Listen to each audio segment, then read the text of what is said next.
Je tremblais très fort. Je ne pouvais supporter de réfléchir et encore moins de songer aux événements de la nuit précédente. Je hâtai le pas et bientôt nous arrivâmes à mon collège. Avec un frisson, il me vint l'idée que la créature que j'avais laissée dans mon appartement pourrait y être encore, vivre et se promener. J'avais peur de revoir le monstre et encore plus qu'Henri ne le vit. Je le priai donc de rester quelques instants au bas de l'escalier et me précipitai vers la pièce. Ma main était déjà sur la poignée de la porte et je n'avais pas repris mes esprits. Je m'arrêtai alors et un frisson me parcourut le dos. Puis je poussai prudemment la porte comme les enfants le font d'ordinaire quand ils croient qu'un fantôme les attend de l'autre côté. Rien ne m'apparut. Je marchai prudemment, mais mon appartement était vide et l'hôte détestable ne se trouvait pas dans ma chambre à coucher. J'avais quelque peine à croire que la chance avait pu me sourire. Assuré de l'absence de mon ennemi, je frappai les mains de joie et courus vers Clerval.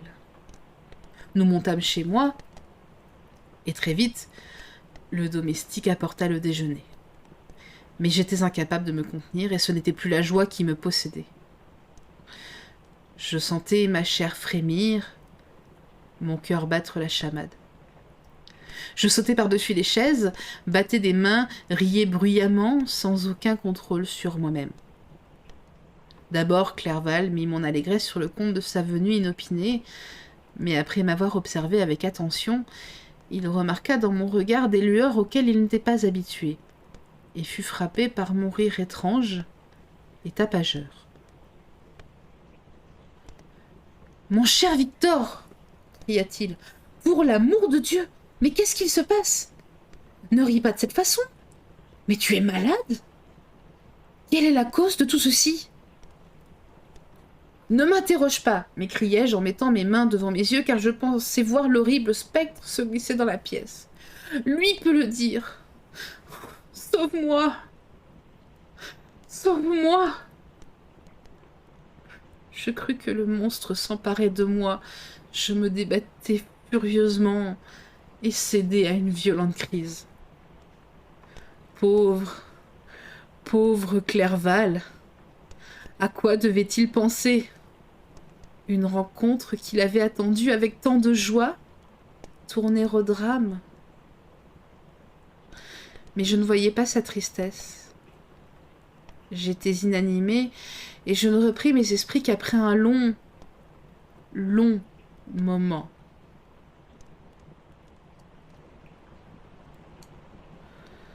Ce fut le commencement d'une fièvre nerveuse qui me retint plusieurs mois. Durant tout ce temps, Henri seul me soigna. J'appris plus tard que, tenant compte de l'âge avancé de mon père, de son incapacité d'entreprendre un long voyage, et sachant qu'Élisabeth serait très affectée par ma maladie, il la leur avait dissimulée afin de ne pas les émouvoir, la gravité de mon état. Il savait qu'il pourrait me soigner mieux que personne, et convaincu de me guérir, il ne doutait pas qu'ainsi il agissait devant tout le monde de la meilleure des façons. J'étais en réalité très malade. Et si je n'avais pas bénéficié des soins et du dévouement de mon ami, je ne me serais jamais rétablie. Sans cesse, j'avais sous les yeux la silhouette du monstre que j'avais créé, et sans cesse, je délirais à son propos. Mes paroles à coup sûr stupéfiaient Henri. D'abord, il crut qu'elles étaient le fruit d'une imagination déréglée. Mais mon obstination à revenir continuellement sur le même sujet le persuada bientôt que mon trouble devait son origine à un événement extraordinaire et terrible. Petit à petit, nonobstant de fréquentes chutes qui alarmaient et inquiétaient mon ami, je recouvrais la santé. Je me souviens que la première fois que je fus en état d'observer avec un certain plaisir les objets qui m'entouraient, je vis que les feuilles mortes avaient disparu et que de jeunes bourgeons poussaient sur les arbres qui ombrageaient ma fenêtre. Ce fut un printemps divin, et la saison contribua grandement à ma convalescence. Je sentis aussi renaître en mon cœur des sentiments de joie et de tendresse, Mon chagrin se dissipait et je commençais à être aussi gai que je l'avais été avant d'être pris par ma passion funeste. Mon très cher Clerval, m'exclamai-je, que tu es affectueux, que tu es bon pour moi. Tout cet hiver, au lieu d'étudier ainsi que tu le projetais, tu l'as passé au chevet d'un malade. Comment pourrais-je te remercier? J'éprouve le plus vif remords pour le dépit que je t'ai causé, mais tu pourras le pardonner. Je serais totalement quitte si toi-même tu ne te tourmentais plus et si tu te rétablissais au plus vite. Mais puisque tu sembles aller mieux, puis-je aborder un sujet différent, n'est-ce pas? Je tremblais. Ce sujet, que pouvait-il être? Allait-il faire allusion à cette chose à laquelle je n'osais plus penser?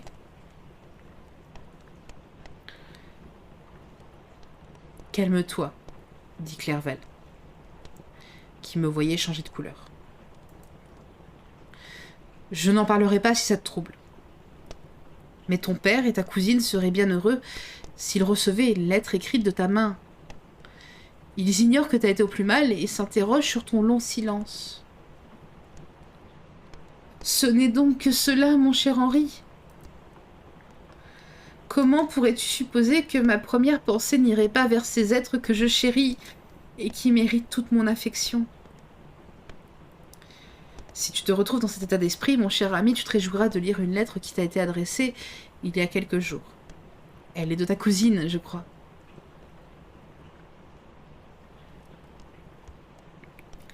Et coucou Touchdrake, merci beaucoup pour ton follow. Contente de te voir là et bienvenue. On vient de finir le chapitre 5 du coup. Ah, tais-toi avec ton du coup.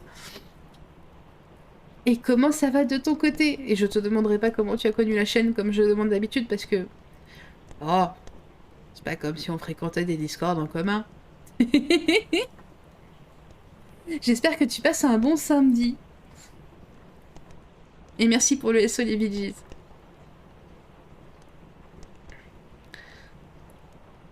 Bah écoute, moi ça va super, je passe une super journée. Je pensais pas taper ce temps de stream, mais je n'en regrette absolument aucun moment. Sauf peut-être ceux qui ont été clippés, et encore. Bah, pas de regret. Non, moi je passe une super journée, c'était pas prévu du tout. Ça s'est complètement fait à la débeauté et à l'improvisation. Mais ma foi, c'est très très cool. Et là j'avoue que Kuma, t'es bientôt prêt? Voilà, parce que j'ai dit que je raidais quelqu'un que je connais de chez Babar Stories, un conteur que je suis et qui est devenu un follower, et qui m'a dit comme ça qu'il faisait un stream vers 20h, 21h, et donc j'attends qu'il démarre son stream pour aller raider. Ouais, le bientôt 13h de stream, il commence à taper un peu. J'ai commencé, comme je disais, et j'arrête pas de le répéter, j'ai commencé à 7h ce matin. Non, je pionce pas encore, Naphiros. J'ai commencé à 7h ce matin, je vais finir de l'autre côté du miroir, et après je vais raccrocher, et puis en fait ça s'est pas passé tout à fait comme ça. Voilà. T'as eu le temps de faire ta nuit? Bah écoute, j'espère que t'as bien dormi. Moi justement, je n'ai pas encore accroché en partie parce que je ne veux pas commencer ma nuit maintenant. Je veux pas, je sais que quand je vais couper le stream, je vais faire comme une poupée de chiffon à qui on coupe la ficelle qui la maintient, et la fifi elle va faire... Plus personne. Et j'aimerais bien ne pas faire un 19h, 2h du matin, ou 20h, 2h du matin, comme j'ai fait hier. Donc voilà. Et du coup, on est parti à lire Frankenstein. Et j'avoue que je m'amuse beaucoup avec ce livre, qui est absolument affreux, pour certains aspects, mais que je n'avais jamais lu en version intégrale comme ça. Et j'aime bien. On a plusieurs formes pour l'instant d'œuvres. Tu sors du leurre que t'as presque fini de manger, bah écoute, bon appétit et qu'un peu de retard à toi, Olive. Et merci pour ton leurre, re-bienvenue à toi. Je prends inspiration de J, ouais, on va dire ça. Non, et puis Coucou, Cathy Miaou. Non, mais je suis, comme dit, je suis indécrottable. De toute façon, forcément, je dis que je commence à lire un truc, et en fait, bah, je digresse, et je papote, et on reprend un peu la lecture, et je repapote. Je crois qu'au final, il y a plus de papote que de lecture sur ce stream, hein, si on fait le bilan, mais voilà. C'est tôt aujourd'hui. Bah, c'est surtout que là, le stream va finir à une heure à laquelle d'habitude je ne commence pas encore.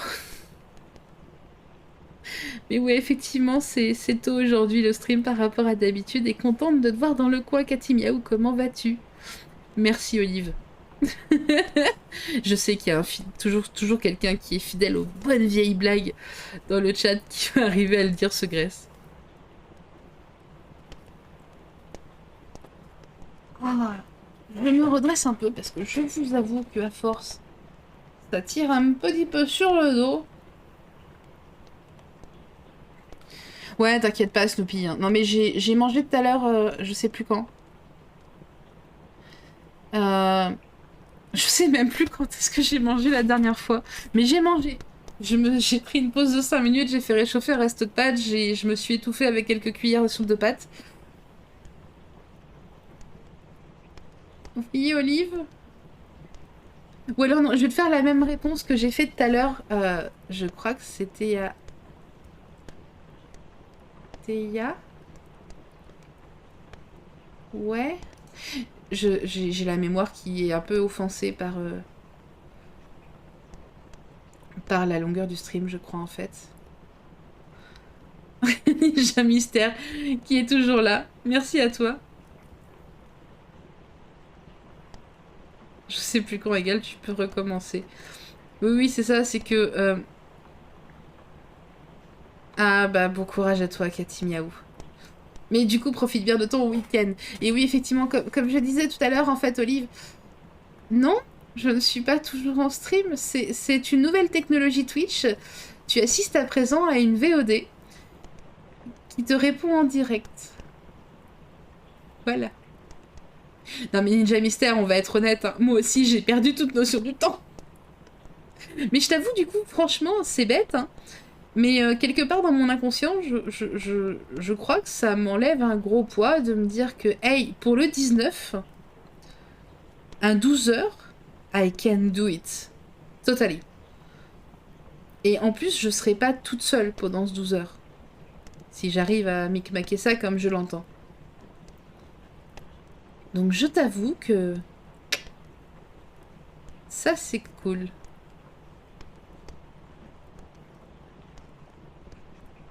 Tu ne me crois pas? Merde. Le 12h, oui, ça a été décidé, bah, comme d'hab, hein, très organisé, pas du tout à la débeauté. Le 12h se fera le dimanche 19 décembre. Et je ne parle pas de celui d'aujourd'hui, je parle d'un truc à peu près organisé. Bon, je vous promets que même si vous regardez le fuseau horaire sur lequel je l'ai mis, c'est un 12h, en théorie. Ce sera heure européenne de midi à 2h du matin. Et du coup, heure du Québec, c'est de 6h à 20h. Alors oui, ça fait 14. C'est juste que je me connais, je vais prévoir des trucs, et je vais déborder. Et en fait, à 2h du mat, c'est parce que je veux raider la Baby Nation, qui fait Twitch Mania, donc le catch dans lequel je suis également représentée, où il se fait combattre les streamers sur le ring.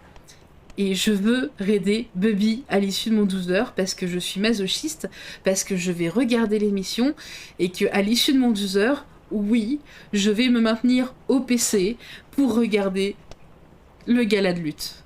Parce que. Et parce que je resterai invaincu, bordel. Mais oui, je suis d'accord, c'est parfait. Et voilà, du coup, comme je disais, il y aura des... je vais essayer d'organiser des trucs de façon à pouvoir jouer avec les copains, mais aussi à pouvoir jouer avec vous, parce que certes, ce sera peut-être des trucs totalement bateaux, hein, on s'entend. Où il y aura certainement peut-être du Gartic Phone ou du Jackbox. Donc je vois un peu ce que je peux faire. Enfin voilà, ce sera certainement des jeux comme ça où on peut jouer avec vous. Il y aura un hot tub, normalement, que je devrais faire à cette occasion-là si je ne le glisse pas dans autre chose, comme stream. Sans la virgule, ça marche mieux, mais merci beaucoup les Veggies. Il n'y a pas de souci. Hey, vous aussi, vous pouvez être fatigué. Ça fait un moment que vous êtes là et que vous modérez et que vous clippez. Mais j'ai perdu mon idée. Se pourrait-il que je fatigue? C'est possible. Bref, je disais donc, oui, donc il y aura des choses de prévues potentiellement. Virgule l'abomination. Wood quoi, Naphiros? Ah oui, oui, il y aura un hot tub. Oui, oui. Sur ma chaîne. C'est une promesse à laquelle je m'engage. Il y aura une partie du stream, ou si c'est pas un autre stream, qui sera un hot tub. Oui. Alors. Vous attendez pas à avoir du amourante, on s'entend. Mais il y aura du hot tub. Toujours avec... Et Gigi qui disait, je sais même pas si j'ai fait 13 heures. Il m'a impressionné solide. Et il y aura un karaoké potentiellement.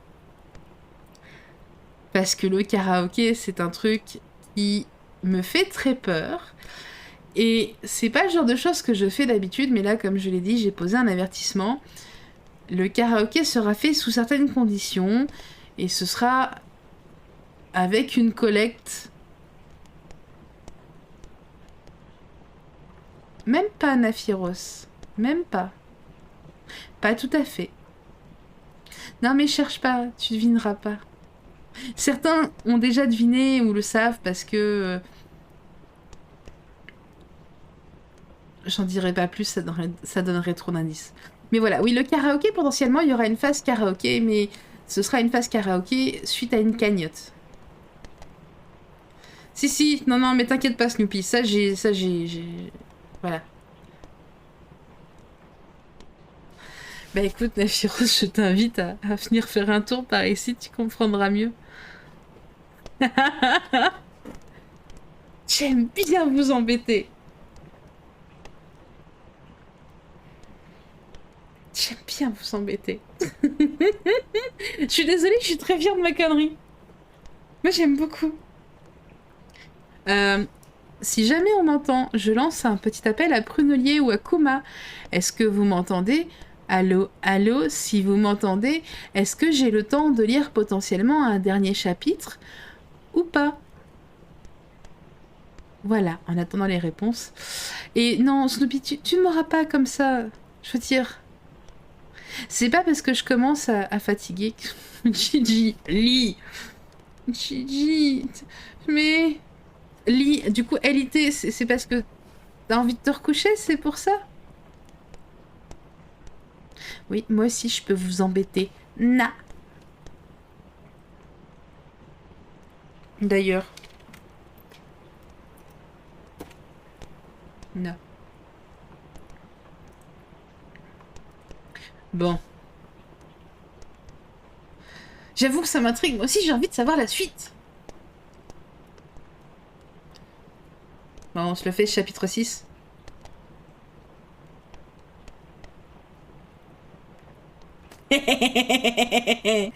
Oui, sur ma chaîne, les SO sont des menaces. Moi.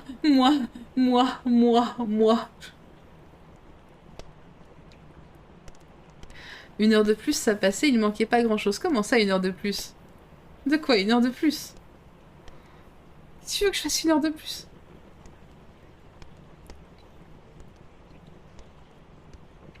Moi, j'attends juste que Mr. Kuma, il lance son stream, hein, là, je vais te dire honnêtement.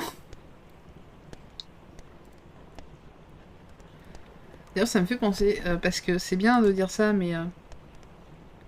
je crois que je l'ai follow. Oui, je l'ai follow, j'avais été voir sa bannière, d'ailleurs.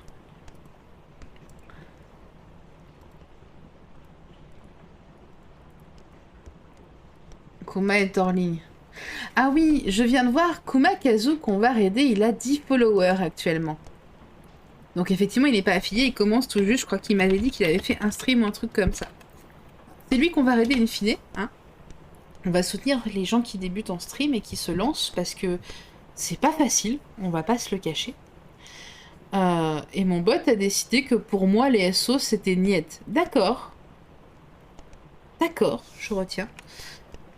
Donc, si jamais vous pouvez pas rester pour le raid de tout à l'heure, parce que logiquement, ça devrait se passer d'ici à 1 heure maximum, si le Mister arrive à être dans les temps, dans son organisation. Mais je vais vous demander, les copains, de faire preuve, comme vous avez fait avec moi, de super solidarité, d'être vachement sympa. Et si jamais vous savez que d'ici au raid, vous serez pas forcément là ou autre, si c'est possible de lui lâcher un follow. Parce que je vous avoue que si on arrive à lui remplir sa jauge de followers, au Mister Nounours là, qui commence. Parce que partant de 10 followers, moi je vous lance le défi. À combien on va l'amener? Ça peut être rigolo.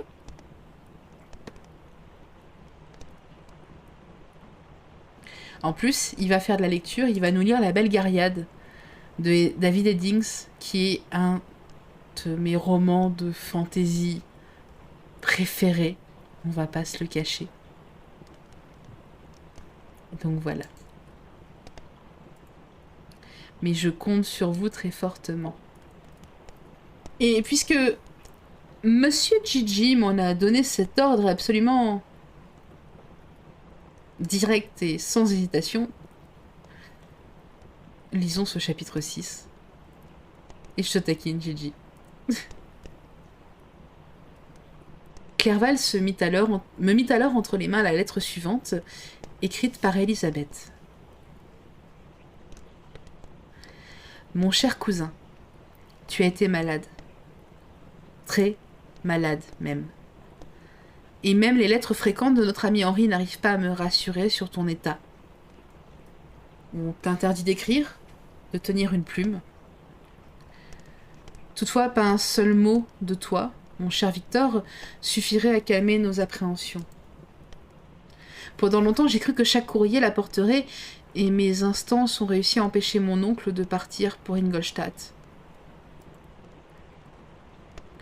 Je lui ai avancé les fatigues et peut-être les dangers d'un si long trajet, et souvent j'ai regretté de ne pas pouvoir l'entreprendre moi-même. Je suppose que la tâche de rester à ton chevet est remplie par quelque vieille infirmière salariée, une personne incapable d'exaucer tes désirs, d'avoir les soins et les attentions de ta pauvre cousine. Mais tout cela est fini à présent. Clerval nous écrit en effet que tu vas mieux. J'espère vivement que tu vas nous confirmer très vite cette nouvelle de ta propre main. Guéris vite et reviens-nous. Tu trouveras un foyer heureux et joyeux et des amis qui t'aiment tendrement. La santé de ton père est bonne. Il demande seulement de te voir et de s'assurer que tu vas bien. Si c'était le cas, il retrouverait toute sa contenance. Combien tu serais ravi de constater les progrès d'Ernest. Il a maintenant 16 ans et il est plein d'énergie et d'esprit. Il souhaite être un vrai Suisse et prendre du service à l'étranger. Mais nous ne pouvons pas nous séparer de lui, pas avant que son frère aîné soit de retour. Mon oncle n'est pas très chaud à l'idée qu'il embrasse la carrière militaire dans un pays lointain, mais Ernest ne possède pas ton sens de l'application. Il considère les études comme une chaîne odieuse. Son temps se passe en plein air, il escalade des collines et rame sur le lac. J'ai peur qu'il nous devienne oisif si nous ne lui permettons pas d'embrasser la carrière qu'il a choisie. Depuis que tu nous as quittés, peu de changements, si ce n'est que nos chers enfants ont grandi. Le lac bleu et les montagnes auréolées de neige, voilà qui ne changent jamais. Je pense que notre foyer paisible et nos cœurs comblés sont soumis aux mêmes lois immuables. Mes occupations ordinaires prennent tout mon temps et me distraient, et je suis récompensée de mes efforts en voyant autour de moi des visages heureux. Tout de même, un changement depuis ton départ. Est-ce que tu te rappelles les circonstances dans lesquelles Justine Moritz est entrée dans notre famille? Probablement pas. Je t'en raconte l'histoire en quelques mots. Madame Moritz, sa mère, était restée veuve avec 4 enfants. Justine, la troisième, avait toujours été la préférée de son père, mais sa mère, elle, par une étrange perversité, ne pouvait pas la supporter. De telle sorte qu'après la mort de M. Moritz, elle la traita très mal.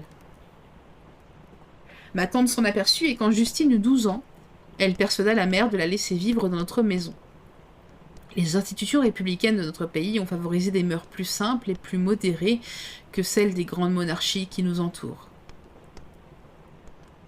Il y a chez nous moins de différence entre les diverses classes de la population, et celles-ci, ni plus pauvres ni plus méprisées, ont des comportements plus moraux.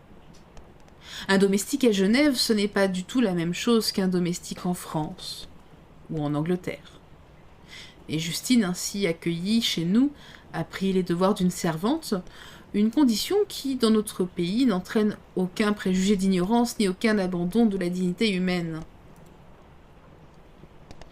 Justine, tu dois t'en souvenir, était notre préférée. Je me rappelle qu'un jour tu as prétendu qu'un seul de ses regards suffisait à chasser ta mauvaise humeur. Et c'est là ce que dit Aristote à propos de la beauté d'Angelica. Elle semble avoir un cœur franc et généreux. Ma tante conçut un si grand attachement pour elle qu'elle décida de lui donner une éducation plus poussée qu'elle n'avait d'abord pensé le faire. Ce bienfait fut pleinement récompensé. Justine était la créature la plus reconnaissante du monde. Je ne dis pas qu'elle le manifestait toujours. Jamais d'ailleurs sa reconnaissance n'était exprimée verbalement. Mais ses regards montraient en suffisance combien elle adorait sa protectrice. Quoique d'une nature gaie, voire un peu étourdie, elle prêtait la plus grande attention à chaque geste de ma tante.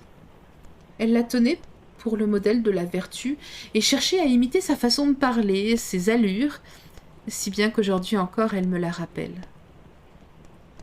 Quand ma tante, que j'aimais tant, mourut, nous étions trop absorbés par notre chagrin pour nous soucier de Justine qui lui avait prodigué ses soins avec la plus anxieuse affection.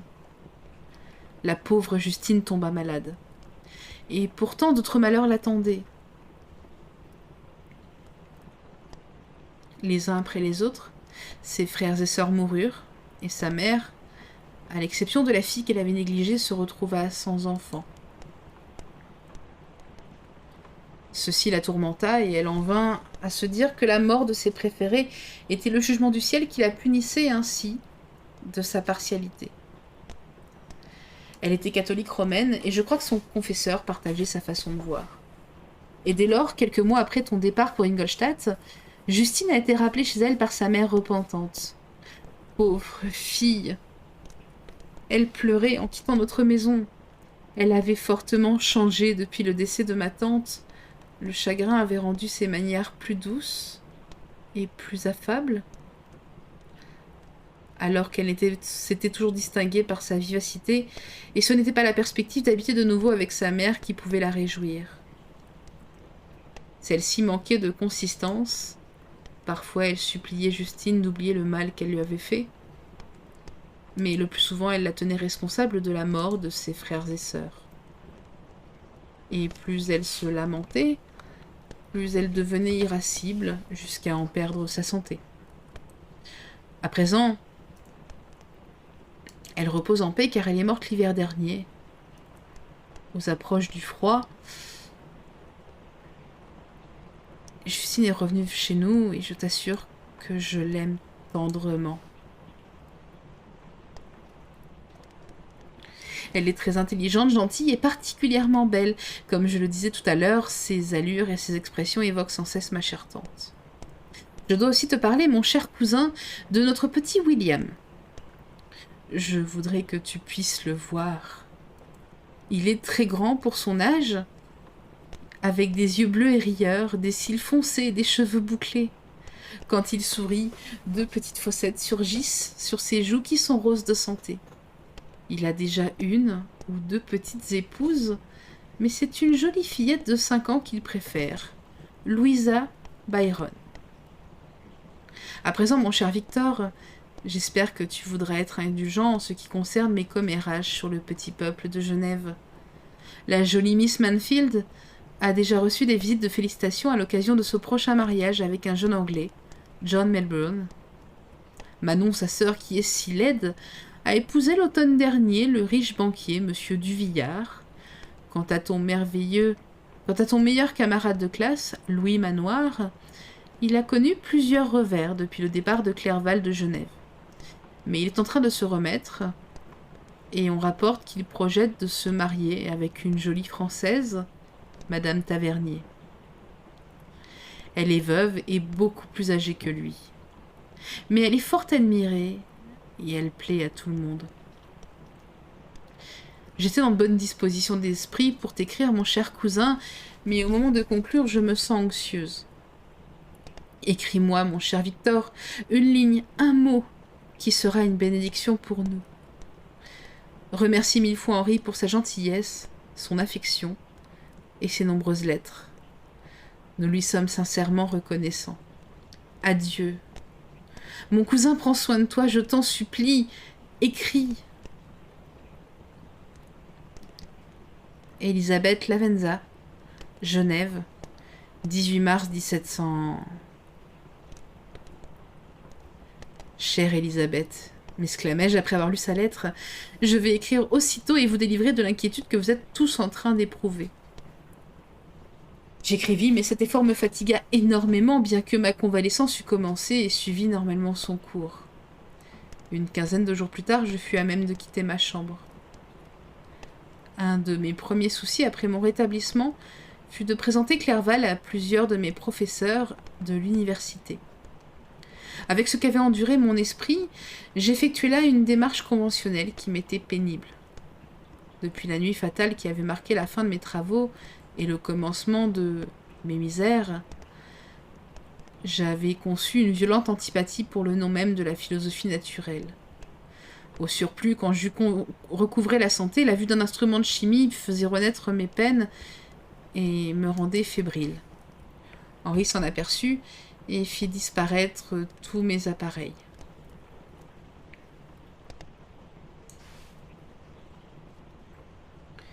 Il me poussa aussi à changer d'appartement car il s'était rendu compte que j'étais très mal à l'aise dans la pièce qui me servait précédemment de laboratoire. Mais toutes les précautions prises par Clerval furent insuffisantes lors des visites que nous rendîmes au professeur.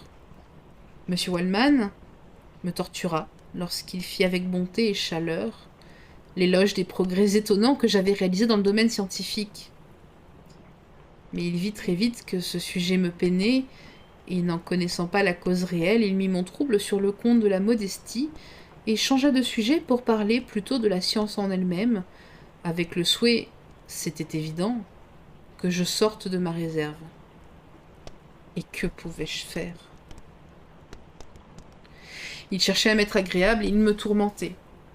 Je sentais qu'il plaçait devant moi, un à un, ces instruments qui avaient provoqué ma lente et cruelle déchéance. Je souffrais à chacune de ses paroles, mais je ne pouvais pas lui révéler ma douleur. Clerval, dont les yeux et la sensibilité discernaient toujours rapidement les situations des autres et les sensations, détourna la conversation, alléguant en guise d'excuse sa totale ignorance, si bien que nos propos prirent un tour plus général. Je remerciai mon ami du fond du cœur, mais sans lui dire mot. Je vis bien qu'il était surpris, mais n'essaya pas de découvrir mon secret. Même si je l'aimais avec un mélange d'affection et de respect qui ne connaissait pas de bornes, je ne pouvais néanmoins pas me décider à lui confier l'événement qui me harcelait sans cesse l'esprit, car j'avais peur qu'en le partageant, il me ferait souffrir davantage. Monsieur Krempe ne fut pas aussi docile. Dans mon état, avec ma sensibilité à fleur de peau, ces éloges brusques et grossiers me firent même plus mal que la bienveillante approbation de M. Waldman. « Sacré nom ! Croyez-moi, M. Clerval, il nous a tous dépassés. Ah, regardez-moi si ça vous arrange, mais c'est l'entière vérité. Un jeune homme qui, il y a peu d'années, encore croyait en Cornelius Agrippa aussi fermement qu'en l'Évangile, est devenu aujourd'hui une des têtes de l'université. Et s'il ne s'arrête pas, nous ne ferons pas le poids à côté de lui. Ah, ah, continua-t-il tout en observant sur mes traits l'expression de mon trouble. Monsieur Frankenstein est modeste. Une excellente qualité chez un jeune homme. Les jeunes gens devraient se défier d'eux-mêmes. Croyez-moi, monsieur Clerval, je l'étais aussi quand j'étais jeune, mais cela se dissipe en un rien de temps. Là-dessus, monsieur Kremp entreprit son propre éloge, ce qui, par bonheur, fit dévier la conversation d'un sujet qui me faisait lourdement souffrir. Clerval n'avait jamais partagé mes goûts pour la science naturelle, et ses recherches littéraires différaient complètement de celles qui m'intéressaient.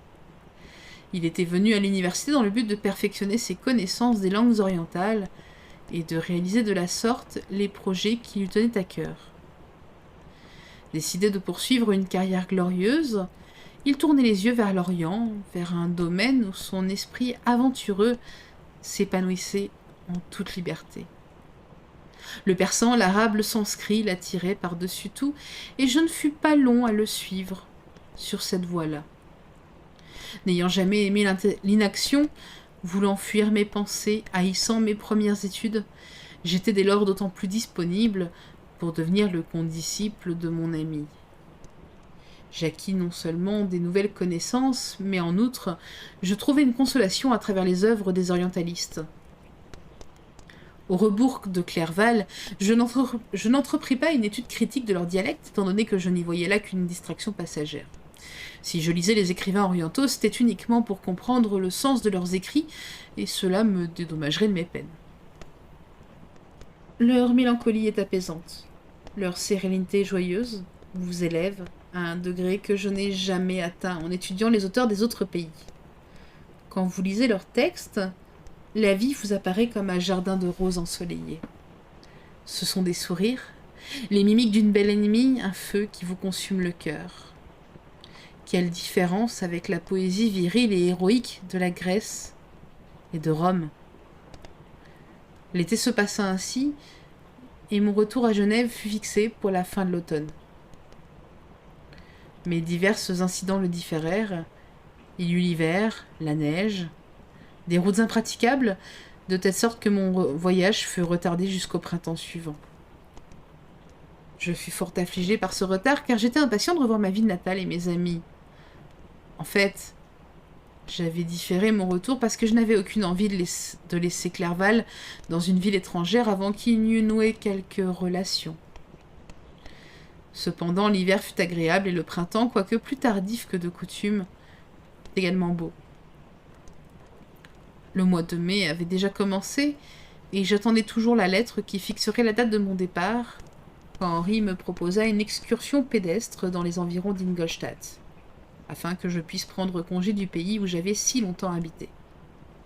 J'acceptai avec plaisir cette proposition. J'aimais l'exercice physique, et Clerval avait toujours été mon compagnon favori lors des randonnées que nous faisions çà et là dans mon pays natal. Ce furent 15 jours de pérégrination.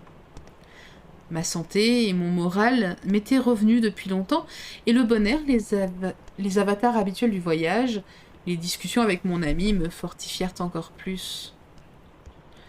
Les études m'avaient retenu à l'écart de mes semblables et j'étais devenu un être asocial. Clerval réussit à ranimer en mon cœur de meilleurs sentiments. Il m'apprit à aimer de nouveau la contemplation de la nature et le visage souriant des enfants.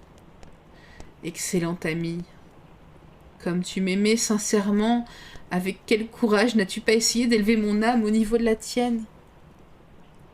Des expériences égoïstes m'avaient miné l'esprit, mais par ta gentillesse et ta douceur, tu m'as rendu l'équilibre.